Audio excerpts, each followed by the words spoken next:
আসসালামু আলাইকুম এভরিওয়ান। আজকে আমরা দুইটি সংখ্যার মধ্যে কোন জোড় বেজোড় বের করার জন্য আমরা একটা সি প্রোগ্রাম লিখব। ঠিক আছে, আমরা কি চাচ্ছি? অড ইভেন ডিটারমাইন করব। ঠিক আছে, তাহলে দুইটি সংখ্যার জোড় বেজোড় যদি আমরা ডিটারমাইন করার জন্য একটি সি প্রোগ্রাম লিখতে চাই, প্রথমত আমাদের জানতে হবে জোড় বেজোড় নির্ণয় করার জন্য যে ম্যাথমেটিক্যাল কি অপারেশন করতে হবে। ঠিক আছে, একটি সংখ্যা ফর এক্সাম্পল 4, সেটা জোড় না বেজোড় সেটা আমরা মূলত 2 দ্বারা ভাগ করে যে ভাগশেষ আসবে সেটা যদি 0 হয় তাহলে সেটা জোড় সংখ্যা, আর না হয় সেটা বিজোড় সংখ্যা। ঠিক আছে, এই মডুলাস অপারেটর দ্বারা আমরা মূলত ভাগশেষ বের করার জন্য ব্যবহার করি। ঠিক আছে, তাহলে 4 mod 2 মানে হলো 4কে 2 দ্বারা ভাগ করলে ভাগশেষ কত হবে। ঠিক আছে, তাহলে আমরা অড ইভেন নির্ণয় করার জন্য একটা সি প্রোগ্রাম লেখার ট্রাই করি। ঠিক আছে, সি প্রোগ্রাম লিখতে গেলে প্রথমে যেটা করতে হবে সেটা হলো প্রথমে তুমি স্ট্যান্ডার্ড ইনপুট আউটপুট হেডার ফাইলটা অ্যাড করে দিতে হবে। সো অ্যাড কিভাবে করতে হবে? প্রথম লাইনে তুমি লিখতে হবে অ্যাশ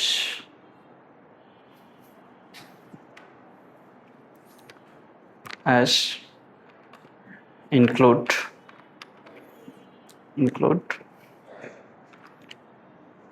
stdio.h। ঠিক আছে, প্রথম লাইনে তুমি লিখতে হবে অ্যাশ ইনক্লুড stdio.h। ঠিক আছে, দ্বিতীয় লাইনে তোমাকে লিখতে হবে ইন্টিজার মেইন।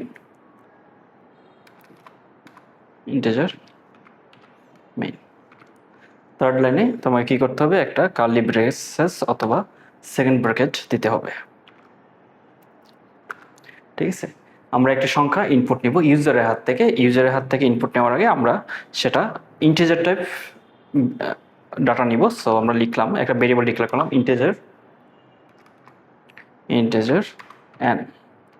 ঠিক আছে, সো আমরা ইউজারের হাত থেকে নিব স্ক্যানএফ ফাংশনের মাধ্যমে, কিন্তু আমরা একটা মেসেজ দিতে চাচ্ছি ইউজারকে, যে বলে দিতে চাচ্ছি যে enter the value of n। So ইউজারকে কিছু একটা বলে দিতে হলে, আউটপুট আকারে দেখাতে হলে আমাদের ইউজ করতে হবে printf ফাংশন। তাহলে printf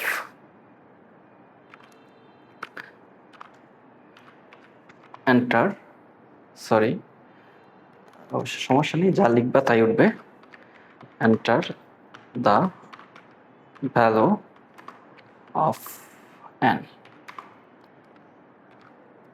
সো আমরা যখন রান করব কম্পাইলার, তখন হলো আউটপুটে এটা লেখা শো করবে যে enter the value of n। কারণ ইউজার থেকে যদি আমরা কোনো ইনপুট নিতে চাই তখনই আমাদের স্ক্যানএফ ফাংশন ইউজ করতে হবে। ঠিক আছে, সি প্রোগ্রামের ইনপুট ফাংশন হলো স্ক্যানএফ। সো স্ক্যানএফ, যেহেতু আমরা ইন্টিজার টাইপ ভেরিয়েবল ডিক্লেয়ার করেছি n, সো এখানে ইন্টিজার টাইপ ডাটার ফরম্যাট স্পেসিফায়ার হলো %d।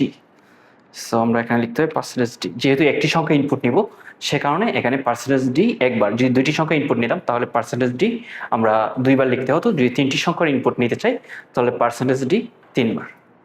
ঠিক আছে, ইনভার্ট কমার পর একটা কমা, দেন স্ক্যানএফ ফাংশনে অলওয়েজ ভেরিয়েবলের আগে অ্যাম্পারস্যান্ড দিতে হবে। অ্যাম্পারস্যান্ড, আমরা এই যে ইন্টিজার টাইপ ডাটা ইনপুট নিব এটা n নামক একটা ভেরিয়েবলে স্টোর করতে চাচ্ছি, দ্যাটস ওয়াই আমরা এখানে n লিখব।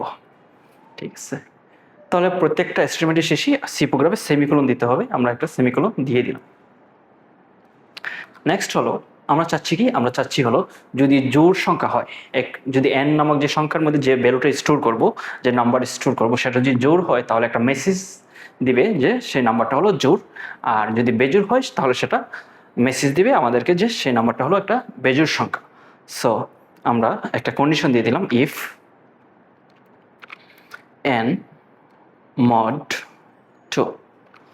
ঠিক আছে, n কে যদি 2 দ্বারা ভাগ করলে ভাগশেষ ইকুয়াল একটা রিলেশনাল অপারেটর নিলাম, সেটা 0 সমান হয়, তখন সেটা কি হবে?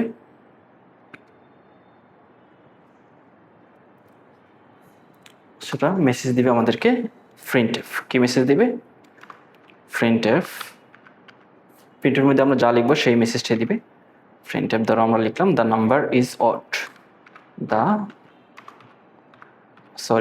The number is even. 2 দ্বারা ভাগ করলে ভাগশেষ 0 আসলে the number is even.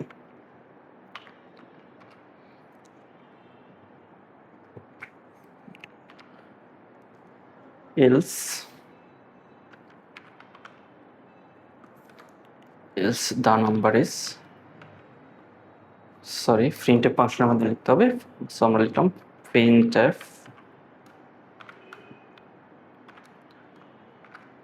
the number is odd.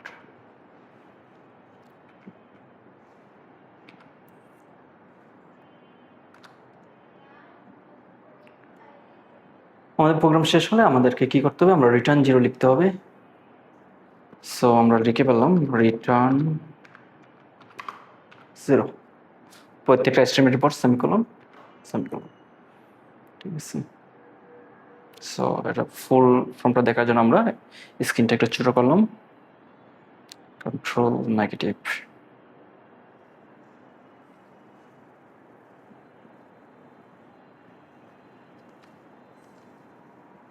ঠিক আছে, ছোট করলাম। ওকে, ঠিক আছে, আমরা রান করে দেখি আমাদের কি আসে।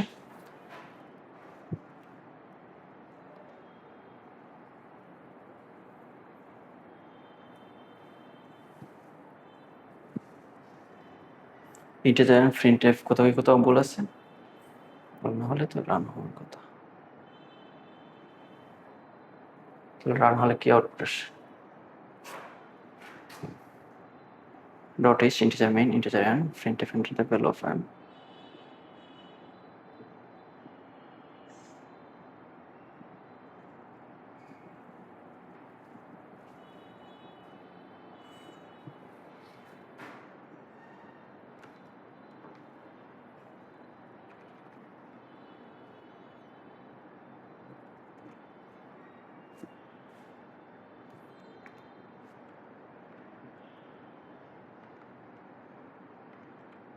ঠিক আছে, আমরা রান করি। ও আচ্ছা, enter the value of n। ঠিক আছে, আমাদেরকে বলতেছে যে n এর ভ্যালুটা এন্টার করতে। তাহলে কি আসবে দেখি আমরা, যদি আমরা 10 দেই তাহলে ইভেন আসার কথা। দেখি আমাদের মেসেজ কি ইভেন আসে কিনা। Yes, the number is even.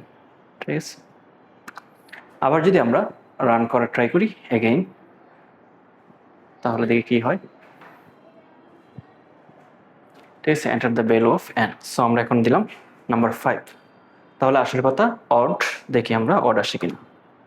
The number is word, তাহলে আমাদের কোডটা কারেক্ট হয়েছে। ঠিক আছে, তাহলে এজ ইউজুয়াল আমরা যে কোনো প্রবলেম, সি প্রোগ্রামের যে কোনো প্রবলেম সলভ করার ক্ষেত্রে যখন আমাদেরকে বলবে সি প্রোগ্রামিং করতে, তখন প্রথমে লিখে ফেলবো h ইনক্লুড stdio.h। ঠিক আছে, দ্বিতীয় লাইনে ইন্টিজার n, তৃতীয় লাইনে থার্ড ব্র্যাকেট।